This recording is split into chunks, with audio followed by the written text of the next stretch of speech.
si Wedge Kudjamat at narito ang ating umaaksyong mga balita. Balita alas 5. Headlines. Mga naghahabol na makapagdiwang ng Pasko sa kani-kanilang probinsya bukas, dagsana sa mga terminal, 700 pampasaherong bus na bigyan ng special permit ng LTFRB. Senadora Grace Poe tuluyan ang dinisqualify ng COMELEC. Poe nanganganib maalis sa listahan ng mga balota kung hindi makakakuha ng TRO sa Korte Suprema. Poe at Vice President Binay tabla sa latest survey ng SWS. Dating nangungunang si Davao City Mayor Rodrigo Duterte pumang-apat lang sa pwesto.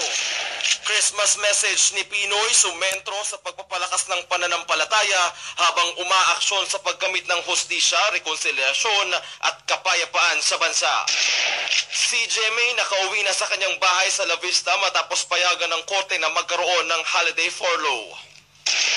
Sa ating balitang metro, operasyon ng MRT at LRT ngayong bisperas ng Pasko at sa bagong taon, limitado. Sa ating police news, lola nasagasaan ng trailer truck sa Caloocan City. Balita sa loob ng bansa, 11 katao timbog sa Oplan Lambat Sibat ng Santa Rosa, Laguna PNP. Balita sa labas ng bansa, 19 anyos na lalaki na iligtas sa Shenzhen, China.